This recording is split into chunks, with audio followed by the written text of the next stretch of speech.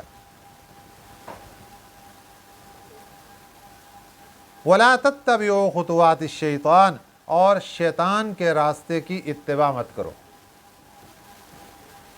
ولا تتبعوا، اور مت چلو، خطوات الشیطان، شیطان کے راستے پر۔ شیطان جو تمہارے ذہنوں میں برے برے خیالات اور بری بری چیزیں لاتا ہے، اس کے اوپر مت چلو۔ انہ لکم عدو مبین، وہ شیطان تمہارا صریح دشمن ہے، پکا دشمن ہے۔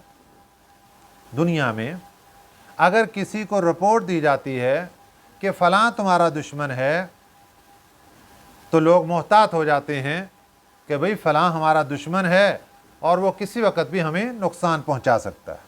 آج کوئی بندہ بیمار ہو جاتا ہے، دم کروانے کے لیے آتے ہیں لوگ، تو آ کر پوچھتے ہیں کہ ہمارے اوپر کسی نے کچھ کر دیا ہے؟ جی کر دیا۔ وہ بتا دیں اس کا کہ کون ہے، ہم اس سے احتیاط کریں گے۔ تو اصل پوچھنے کا مقصد یہ کہ ہمارے دشمن کی نشاندہی کر دی جائے۔ تو دشمن کی نشاندہی ہونے کے بعد خود الرٹ ہو جاتے ہیں کہ ہم اس کو دشمن مان رہے ہیں، ہم الرٹ ہیں، ہم اس سے بچ کر رہیں گے، ہم احتیاط کریں گے۔ تو اللہ تعالیٰ بھی انسان کو سمجھا رہا ہے کہ اے انسان، تیرا شیطان دشمن ہے، اور ایک ایک لمحے کا، ایک ایک قدم کا، ایک ایک سانس کا دشمن ہے۔ تو افسوس کی بات یہ کہ انسان دوسروں کی بات مان جاتا ہے، اپنے جیسے انسان کی بات مان جاتا ہے، اس میں یہ نہیں دیکھتا کہ یہ بندہ سچا ہے یا جھوٹا ہے، یہ صحیح کہہ رہا ہے یا غلط کہہ رہا ہے، واقعتاً وہ بندہ میرا دشمن ہے یا نہیں ہے۔ لیکن دیکھو احکم الحاکمین کیا فرما رہے ہیں، رب ذوالجلال کیا فرما رہے ہیں۔ وہ ذات الہی جو انسان کے ساتھ 70 ماہوں سے زیادہ پیار کرنے والی ہے، وہ ذات انسان کو کیا سمجھا رہی ہے کہ میں رب تو تمہارے ساتھ 70 ماہوں سے زیادہ پیار کرنے والا ہوں، ذرا اپنے دشمن کو تو پہچانو، وہ تو تمہارے ساتھ دشمنی رکھتا ہے۔ یا اللہ کون؟ فرمایا شیطان ہے۔ انہ لکم عدو مبین، وہ تمہارا صریح دشمن ہے، بچو اس سے۔ تو کامل ہو گیا وہ انسان جس نے شیطان کو اپنا دشمن سمجھ لیا۔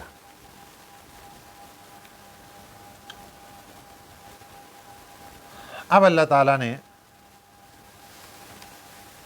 یہ جو 2 قسم کے جانور پیچھے ذکر فرمائے تھے، اس آیت مبارکہ میں حمولتاً اور فرشا کے 2 قسم کے جانور، ان کی تفسیر آگے اللہ تعالیٰ اس آیت مبارکہ میں ذکر فرما رہے ہیں جو آگے آ رہے ہیں۔ فرمایا ثمانیۃ ازواج۔ ثمانیہ عربی میں کہتے ہیں 8 کو، ازواج کہتے ہیں جوڑوں کو۔ 8 قسم کے ہیں جوڑ، ٹوٹل جوڑے بنتے ہیں 4، جانور بنتے ہیں 8 قسم کے۔ ان کی تفصیل کیا ہے؟ من الزأن اثنین، زأن کہتے ہیں بھیڑ کو، چھترا چھتری، اثنین کہتے ہیں 2 کو، بھیڑ میں سے 2۔ اس کے اندر بھیڑ یعنی چھترا چھتری وغیرہ آ گئے، اور اس کے ساتھ ہی دمبا اور دمبی وغیرہ، وہ بھی اسی کے طرح کے۔ تو جوڑا یہ ہو گیا چھترا اور چھتری۔ وَمِنَ الْمَعْزِ اثْنَيْنِ، معز کہتے ہیں بکری کو، بکرا اور بکری میں سے، اثنین 2، یعنی یہ بھی جوڑا ہو گیا۔ تو ایک جوڑا دمبا دمبی، چھترا چھتری وغیرہ، اور دوسرا بکرا اور بکری وغیرہ۔ وَمِنَ الْمَعْزِ اثْنَيْنِ۔ اب مسئلہ اصل کیا تھا؟ پیچھے مسئلہ یہ چل رہا تھا کہ زمانہ جاہلیت سے لوگوں نے، مکہ مکرمہ کے جو خاص طور پر مشرکین تھے، انہوں نے کچھ جانور اپنے اوپر حرام کر رکھے تھے، جن کا ذکر سورۃ المائدہ میں اللہ تعالیٰ نے بڑی تفصیل کے ساتھ بیان فرمایا تھا۔ ما جعل اللہ من بحیرۃ ولا سائبۃ ولا وصیلۃ ولا حام، 4 قسم کے جانور۔